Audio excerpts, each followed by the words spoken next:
Hello, everyone. Thank you for coming in on this morning. So we'll quickly start with introductions with all the panelists. So maybe we'll start with you, sir. Hello. My name is Owen Healy from Ireland. Pleasure to be here. I've been recruiting in the blockchain space for over 3.5 years now, and have been fortunate enough to hire over 100 people from 30 different countries. And thrilled to be here. Nat Cole, probably been in the industry now about 9 years. Started off in consultancy and building, let's say, community businesses, getting them to accept Bitcoin. Now currently run Coinscrum, which is the UK's longest running community in the Bitcoin crypto space. And also started Stacks London about 2 years ago to start making people in the UK aware of the Stacks blockchain ecosystem. So, yeah. I'm Stevens. My government name, or CAP, is where you may know me from Web3. I'm the lead of Solana Foundation's local jurisdiction here in the UK. They called it their Superteams. They've been establishing them over the last few years in order to be able to help build out the community from the bottom up. So it's very grassroots focused. If you want to be able to build a business in the industry, or if you want to be working full-time in Web3, we're here to be able to connect the dots and be able to give you the resources that you need to be able to thrive in that, all then creating like a little local community so you can be able to meet with people in person, because that's where the real magic is. And so excited to be able to continue supporting people breaking into the industry, and hopefully walking away today with a few more people to join our ranks. Hey, I'm Jolly. I'm a CAP super fan. No, I've been in the crypto space since 2013. Founded a couple of my own token projects in 2019 and 2020. And then in 21 started a marketing agency called Flight 3, and also a conference in London called ZB Live. Super passionate about the space. Shout out to Colin for putting this on. I know how hard it is to pull together an event, and everyone for coming. So excited for the convo today. Hey there, great to meet you all. I'm Jamie. I run Ethereum London meetups. I've got a DAO project that created a perfume. So it was called Scent the Metaverse, and that was made with 40 people around the globe. Hope to tell you more about that later. Hi, I'm Abhishek. I run a media company called Voice of Crypto. We create content, news around Web3 and everything. So yeah, let's get started. So I was asked not to ask very tough questions in the group. I had sent a question which somebody said it was for Nobel Peace Prizes, so I'll keep it simple this morning. But let's start with what are Web3 communities, and how has your experience been in building Web3 communities, and why are they important for the whole ecosystem of Web3? So maybe we'll start with you. Why is Web3 communities important? We're in a very virtual world. Connecting in person makes it tangible. I think tangibility is what makes it real. I'm always a big proponent of that. We launched an NFT gallery just after COVID, and all these artists who said they were in the metaverse suddenly realized there was hundreds of other artists like them in London, in their town, they could go have a beer with. And it just made it magical. Yeah, I think community is an interesting one, because everyone's so evangelical about them, but there's a huge downside to them. Like lots of projects, when the community turns against them, they never come back. You know, communities never tend to stick around between cycle to cycle, only a very core few. So there's they can build you up a huge amount. They're one of the most important things in Web3. They also require a huge amount of energy. And you know, lots of people, anyone who's founded a project knows, half your marketing weekly is like, how do you keep the community happy? How do you keep these core members? And it is potentially that like short-term versus long-term trade-off. So I think there's a huge amount of strategy that needs to go into managing a successful community, and how you do that is completely unique to your product, your team, your location. So I think, you know, it's one of the most important strategies to get right, and unfortunately, lots of projects get it right momentarily and then fall off. But yeah, I'll pass over to Cap, because he's been building an amazing one in the UK here. Well, I think that's the interesting thing with Web3 ones as well, is that everyone found each other online. That's where our whole digital world That's how we all come together. So one of the cool things about the blockchain industry as a whole is that it's quite industry neutral. So many people from so many different walks of life have been able to come into it. Your doctors, your engineers, your lawyers, anyone in between. And it's cool to then now see things like this, where we're able to get together in person. To a point, Jamie, of like, you don't know the people who are around you, and they're a lot closer than what you would think. And it's important to be able to find those little pockets of people. It's like, hey, this is my little circle. These are the people that I can then be surrounded by, I can learn from, and hopefully as I engage more and go on my journey, I can then start teaching as well. And I can be able to help that next person come through. But one of the key things with that community there is that kind of spirit. It's like, what is that glue that everyone is there for? Because their communities, they're not like unique to Web3. But you get communities all across. There's anime and gaming. There's all different types of different pockets that people have been able to get together. And I think that's where, like with Web3, all we're doing is we're trying to add like a couple different tech layers. One of the big things is just like gating. So cool, you have this, you are now allowed in. So then that way, that room is a curated room. But then there's so many different other ways that you could be able to be forming it. And it's all around like having that right heart. Like, what is the spirit of your community? What does everyone rally behind? What does everyone believe in? And then how can we be able to use that to help be able to grow out and make sure that that mission is something that is a positive impact on the world as a whole. So it's cool to see how communities are started small and they will start to expand and hopefully grow through mitosis, like organically split between each other and find other little pockets that people are able to support and grow together with. Yeah, I mean, I think I'd second that. I mean, with I think the main difference between like Web3 and let's say Web2 spaces is the fact that this whole thing was built by communities, right? It's like the lifeblood of the space is for people to find common interest and build upon that common interest and possibly build something great for another subset of people who will then join that community. And previously, in any space, you normally see these kind of communities pop up. They'd be government funded, or they would be some kind of company putting together some kind of drive to build a user community. But this community has always thrived on being organic. Everything here started from one person or a group of people who we don't know. And people bolting ideas on top of that and finding common interests. So yeah, I mean, that's me for Web3 communities, definitely. Yeah, I find the community aspect of Web3 absolutely fascinating. Again, the saying that Ethereum was built by the community couldn't be more true. And yeah, people's interests aligned and great things happened. And yeah, again, the saying goes that the vibe is your tribe, and yeah, and you can fork the code, but you can't fork the community, and having that culture within the community is absolutely vital. And I guess from a community perspective as well, I'm very much interested in it from a point of view as well, that how you have to be, as Jolyon said, you have to be aware of the downfalls potentially in community as well, because listening to your community isn't UX research. So the members of the community mightn't be aligned with the long-term goals of the actual project itself. And yeah, obviously as well from a community aspect, what I am very much interested in now and what Superteam seems to be doing very well and what ICP seems to be doing very well is merging local marketing and community together. And I find that fascinating going forward. So, I mean, all of you have built amazing communities across the globe. What would be your top 3 tips if somebody is getting into community? How to build that community? What would be your 3 anchors which are the most important points to build a community? And then, as Jolyon said, how to sustain it for a long time rather than just a short burst? So, yeah, number 1, I'd say would definitely be culture. And number 2 would be ultimately listening. Don't dismiss the troll maybe as a troublemaker. Listen, because that person could have valuable and could be your richest source of feedback.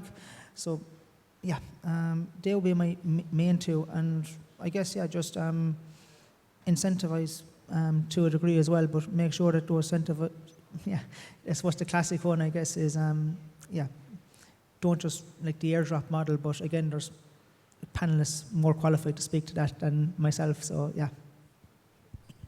Yeah, I mean, definitely community participation, yeah, right, getting people involved, so listening, as you just said there, and incentivizing, even if it is just from involvement. You know, some people just like to get involved and do things. You know, they will find something to do sometimes. So I think incentivizing for things, definitely, and being open so that people can come in and do those kind of things. So those are my 3 things.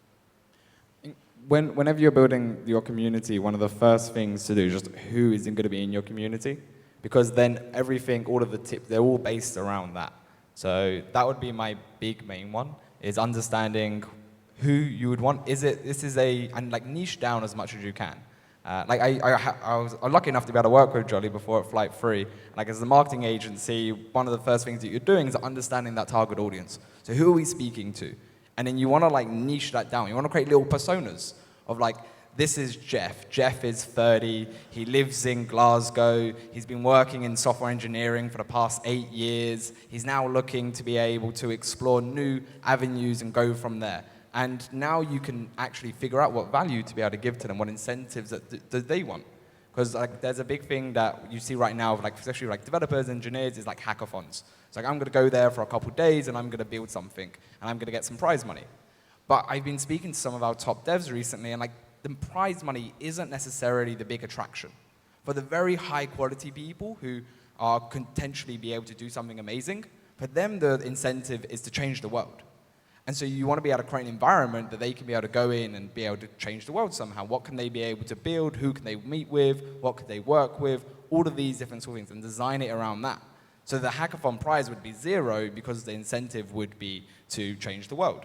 So every community will be completely different on how you like infrastructurally build it out. And I think that's the first thing that I think a lot of people miss out on, is just like, who are we speaking to? Really just refine that down. And then find where they already live. Because then the other point is, like, when you want to grow your community, one of the best ways to do that is that there's communities already formed. And you just need to go there, speak to them, and as you said, like, what value am I now providing to you that you want to be able to join our community as well? It's not like it's a still, it's like it's a growth. It's you're able to then find these subsects that I could call, this is now where I go to when I want to speak about DeFi, or this is where I want to go to when I want to speak about DAOs. And that's okay to have those little pockets, because the curation of your community, those quality people, is really important to make sure that the value is felt. Because then the third point is like the retention. So once you have someone in your community, you need to make sure they stay there. Not just for a day, not just for a week, but how are they going to be there for years? Like, I think what founders, where we, especially in Web3, everything moves so quick. We're always so focused on like, what am I doing next week? What am I doing today? Because crypto speed is a real thing and it goes so quick. But sometimes it's nice to be able to think about, what's the decade plan? And how are we building a base that our community want to be a part of for like part of their life? Like, this is like a real thing that they go through. And so having a mindful of like who you're speaking to, growing out through work collaboration, and then building out the right models so you can retain them in your community allows for that sustainability. Yeah, some great points. I'm going to go on mine. I think the top one is on the Gary Vee sort of style thing, document, don't create. I think people are very obsessed with putting out perfect bits of content, perfect messages, well-crafted. All of the best communities, it's been messy, it's been fast, it's been out in the wild, it's behind the scenes, so you actually create that connection with your community. And I think a lot of people try and have too much like marketing speak, perfect stuff in between, and you lose that authenticity when it comes. Good marketing is good customer service, or like good connection. And so I think Gary Vee nailed that with like how personal he feels, and some of the other like really strong communities that have been built have just been at that relentless speed. I think the second piece is find your first 100 super fans, and like the rest is noise. Really hone in on what they think. Who are they your like perfect target market, and like what do they want, and are you going to be able to give it to them? And then I think the third is actually finding out how many people you want in that community. You know, we were doing marketing for a project in 21 that raised a ton of like 25 million, and they wanted 100,000 people in their like Twitter community, these sorts of bits, but they're running a super niche DeFi product, and it's probably like 3,000-4,000 people actually in the whole world that would actually use their product. And so they were wasting marketing dollars going after mad incentives, getting people in, and what Cap was talking so importantly about, that retention. If you don't have that retention, you might as well be better off giving £10,000 each to the 100 people that are going to come and stay in your community forever and build a really strong product and actually get some traction. So thinking about the actual size you want to get to and what's realistic is going to massively help your retention and reduce a huge amount of wasted marketing dollars and time and effort. I'd be a little controversial against these two marketeers here. I'd say you don't need to over-optimize for your audience, because the beauty of crypto is you, the participant, get to do something you've never done before. That's pretty much everybody. Everyone feels like a beginner in this space. And yeah, I created a perfume. I really didn't know anything about perfumes. So yeah, have your optimizations, but be open to everybody, because anybody can do anything in this space. And other top tip, be prepared. When things are good times, you will feel overwhelmed, like there's too much bombarding you. And then when times are bad, you'll feel like you're not working hard enough. You need some forward thinking so you can be mentally prepared for that. So, Cap, you mentioned about defining a persona of food with the right people who will come into community. In Web3, and especially when you're talking about decentralized communities, people from across the world would be a part of your community. How do you manage different cultural differences as well? So what would be your best step to handle this? Well, I think that's it's the whole reason why Solana Foundation decided, okay, we're not going to grow as a centralized team that's based in America, all across the world, in India, in Vietnam, in Nigeria, all the different places, because we don't understand the culture.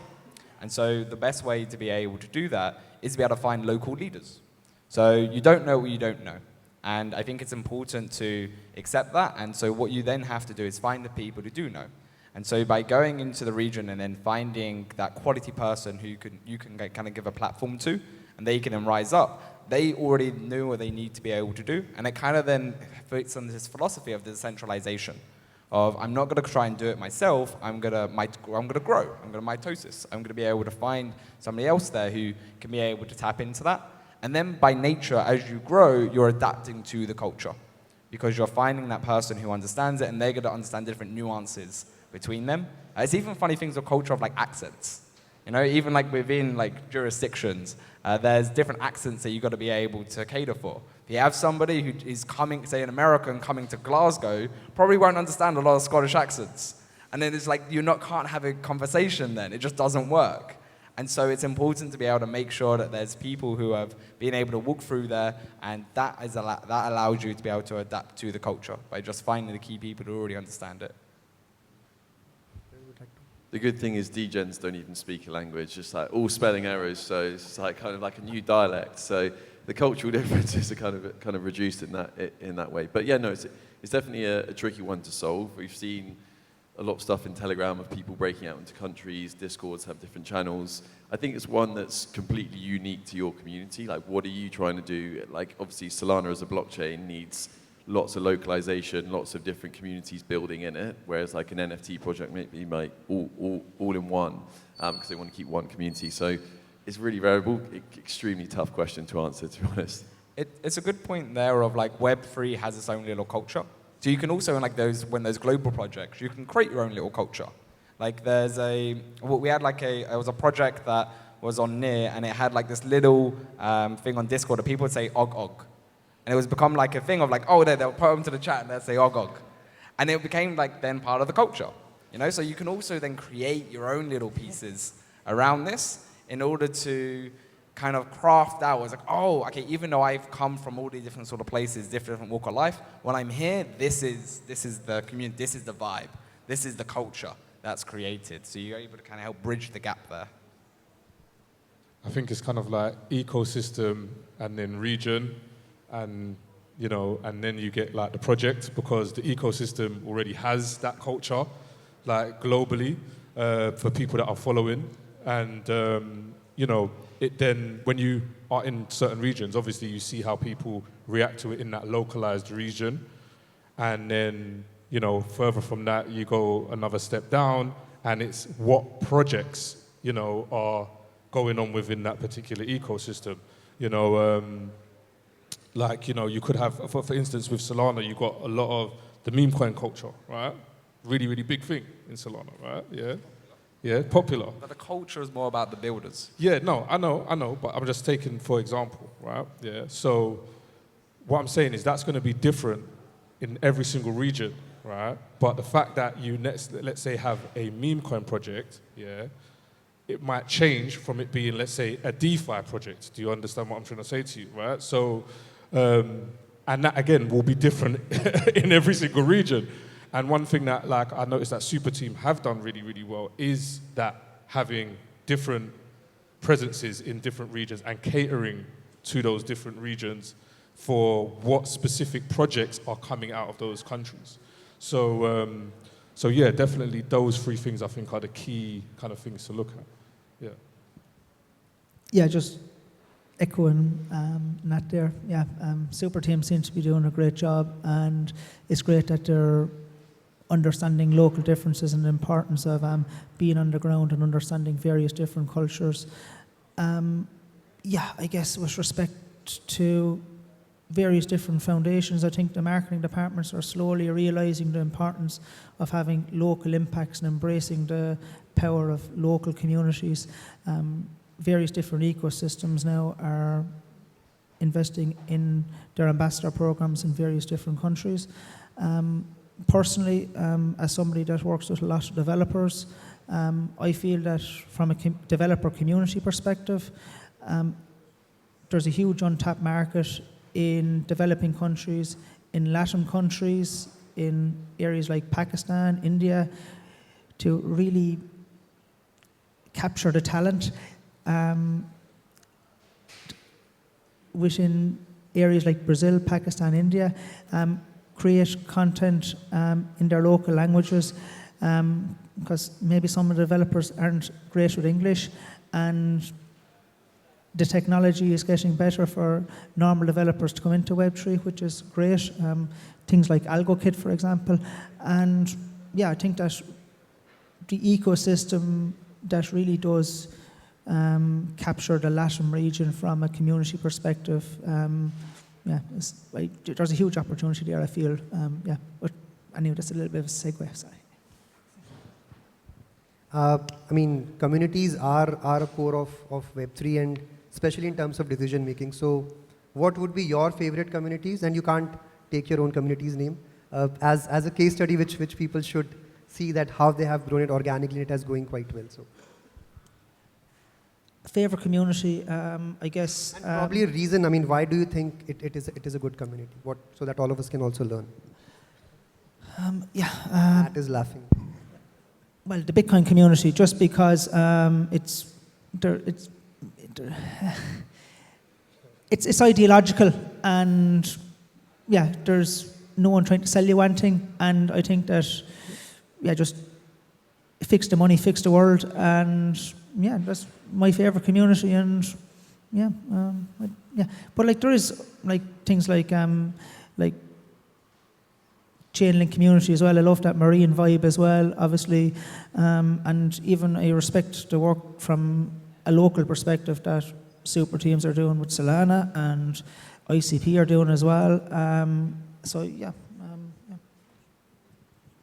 Yeah, you guys already know I'm going to agree with him in it. We're like the two maxis up on the stage, right? So, yeah, but I think, look, right, for me, the reason why the Bitcoin, again, community is my favorite and will always resonate with me is because it is what it is. It's here to do what it's supposed to do. It does what it's supposed to do. Yes, there's infighting in all of the communities, right? And Bitcoin has the most infighting of all of the communities, yes. But I think that when you have pretty open Bitcoiners who are a bit more like myself, where they're a bit middle road, they like to check out a little bit of everything, they like to talk about a little of everything, but they know what the money is, right? that is for me like absolutely priceless, because bottom line, when it comes to talking about what this industry stands for and what everybody's actually trying to build towards, there is no marketing spiel, there is no extra bells and whistles on it. It's just TikTok next block, isn't it, right? And that's it. So that's me. My favorite communities are biased towards the UK. So like I have a lot of love for all of the local communities that have been established, who are like chain agnostic, all about just like, hey, we're here in this local region, let's all get together. So obviously we have like BlockStart, what they're doing here in Scotland. You've also got the Blockchain Scottish meetup run by Maishi and Miko, being able to do more stuff in Edinburgh side. You then got like Manchester Build Alliance with Ian being able to bring together the ecosystem and community there in Manchester. You've got in London, you've got Crypto Mondays who have been running things. Caitlin's been doing a great job there for many years. Mila running NFT UK. You've got Women in Blockchain Talks run by Lavinia. You've got Black Tech Day that's run by the community there and Dexter. And so I think that's what's really exciting, to just see all of these little pockets of the community already organically forming. Because there's been that demand. I was like, cool, we're building here and we want to be surrounded by the cool people. So obviously running here in the UK is biased towards that, but I think that's really cool to what they've been able to establish.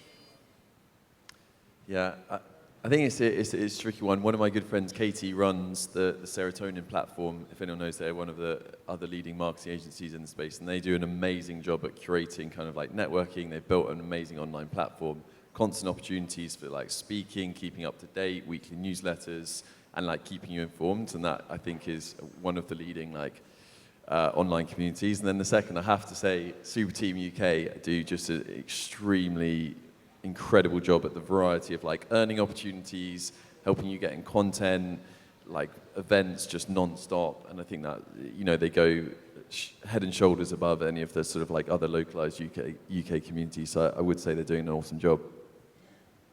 I'm a big fan of the Manchester Blockchain Alliance, like how they kind of involve their community is very, very tight. You know, people come from around the city, make an event of it. They've got a committee, it's not just one or two leaders.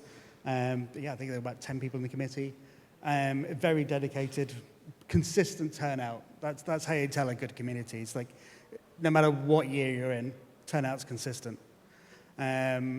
I'm also like big questions that like amaze me that people have found the answers to. It's like with the Ethereum project, obviously that's what I know the most. It's like you got the elites, the people who know everything about every tiny aspect of the blockchain and how it works. How do you teach like a university student in their spare time? Like how do you get them to that level of elite status and like elite knowledge? And building that ladder, that pathway for people, like, I know Ethereum's done it really well. I'd be up for anybody to tell me if other Solana or anybody has done it just as good. While you were building your communities, I would like to hear personal stories from all of you of what were the biggest challenges you faced while growing the community, what experiences you had, what were your personal challenges during this whole journey? I'd say from well, so personal challenges is probably time management, right? Because you're trying to learn all of this stuff yourself as well, and there's something, like I've said, every single day there is like 100 things new to learn or a new community to look at, right, or to join. So I'd say from a personal thing, definitely time, and I would say kind of like as managing communities, what I would say is it's, and it probably ties in with that time, is that consistency, right? It's finding that consistent effort that is most appreciated by the community that you can also commit the time to, right? And keeping that going. You know, one of the biggest things, obviously, in London for a lot of the communities is we're always running things in different venues, having to find different venues, right? Like finding venues in London has just become absolutely, yeah. Like so even like with us at Coinscrum, like at the beginning of this year, we were like, you know what, we're gonna do like quarterly, we're gonna still do our quarterly parties, and we'll still do some IRL stuff here and there, but we'll move a lot more stuff online because, you know, the online audience is is the whole of the UK, right? And yeah, we can try and start little pockets and people can start little meetups here and there, but there still needs to be some kind of consistency where everybody can get involved. And I think that is only going to always work online. We're in a Web3 industry, so yeah. One of the, I think that the time thing is like the huge big thing whenever you're establishing it, because there's always different hats to wear as well. And so then the second thing is finding the people to wear those hats. Like you can't be in multiple places at once. You need to be able to find key people that you can rely on to help manage different verticals of it. Whether it's that person creating the content, whether it's the person running the event, whether it's the person speaking technically and helping those people who need that pathway into it, be able to take those first sort of steps into the space. And then it also needs to be how have you, like, because you can't always pay them like full salaries in order to do that. And I think that's the big part of the communities, is that people are willing to be able to give their time in order to be able to support that community, because that's what they see the value in for themselves. And so you've also got to be able to somehow craft this narrative, this reason, this purpose for them to want to be able to give their time for that. And then that, again, that's the ethos of that community spirit. So I think that's also one of the most difficult things to be able to do, is like really just craft something that people want to be able to get behind. Because if you don't have that, you lose the stickiness. Because they could turn up to an event, they could turn up to a couple of events, but are they consistently coming, and are they wanting to add that value, wanting to be able to give back and support that community so it can continue to grow? And so for you personally, that's the big challenge to be able to do. Is how do I find these people, and then how do I be able to allow them, to give them and empower them, give them the responsibility, the support to then be able to go on and support that, and do that in a way that's organic, that they want to be able to give back, even if it's not directly coming to them. Yeah, it's all good points. I think three main challenges sort of in my head is this cyclical nature of things. In the bear market, no one cares, and it's like nigh on impossible to get people like turning up, interacting, engaging, and these sorts of bits. And in the bull market, it's just an insane amount of noise to deal with. Of like, there's so many bits of research that you can do, tokens you can invest into, communities that you can be in. That like getting your signal across in the noise is extremely hard and tricky. The second piece I think is around like the amount of ideas and originality that you have to generate at such a speed. It poses quite a big challenge to people of like, how do you keep it fresh, and how do you, because you come across this problem of, do you ship something that's below your quality standard, or do you just like wait and like keep doing the same thing? So I think like that's a big challenge. And then third is, I guess, politics.